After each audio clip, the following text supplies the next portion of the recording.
ಇವತ್ತಿನ ನಮ್ಮ ಪ್ರಮುಖವಾದ ಬೇಡಿಕೆಗಳು ಏನು ನಮ್ಮ ರಾಷ್ಟ್ರೀಯ ಸಮಿತಿ ಕೊಯಮತ್ತೂರಲ್ಲಿ ರಾಷ್ಟ್ರೀಯ ಸದಸ್ಯರ ಸಭೆಯನ್ನು ಕರೆದಿತ್ತು. ಆ ರಾಷ್ಟ್ರೀಯ ಸಭೆಯಲ್ಲಿ ತೀರ್ಮಾನಗಳನ್ನ ಇವತ್ತು ನಾವು ಬೇಡಿಕೆಗಳಾಗಿ ಇಲ್ಲಿ ಇಟ್ಟಿದ್ದೇವೆ. ಪ್ರಮುಖವಾಗಿ ನಮ್ಮ ಬೇಡಿಕೆಗಳು ಏನು, ಇವತ್ತು ಕೇಂದ್ರ ಸರ್ಕಾರ ಕಾರ್ಮಿಕರಿಗೆ ಮಾರಕವಾಗಿರ್ತಕ್ಕಂಥ 4 ಸಂಹಿತೆಗಳನ್ನು ತಂದಿದೆ. ಆ ಸಂಹಿತೆಗಳು ವಾಪಸ್ ಆಗ್ಬೇಕು.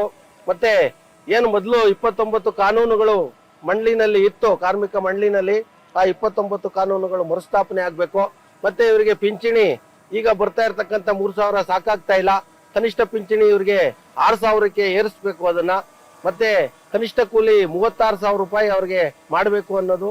ಮತ್ತೆ ನಮ್ಮ ಹಲವಾರು ಬೇಡಿಕೆಗಳಲ್ಲಿ ಅವ್ರಿಗೆ ಏನು ಇವತ್ತು ಕೂಲಿ ವಲಸೆ ಹೋಗ್ತಾ ಇದ್ದಾರೆ ಅದನ್ನ ತಪ್ಪಿಸ್ಬೇಕು.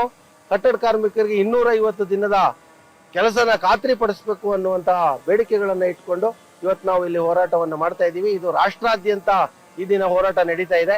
ಕರ್ನಾಟಕ ರಾಜ್ಯದಲ್ಲಿ ಎಲ್ಲಾ ಜಿಲ್ಲೆಗಳು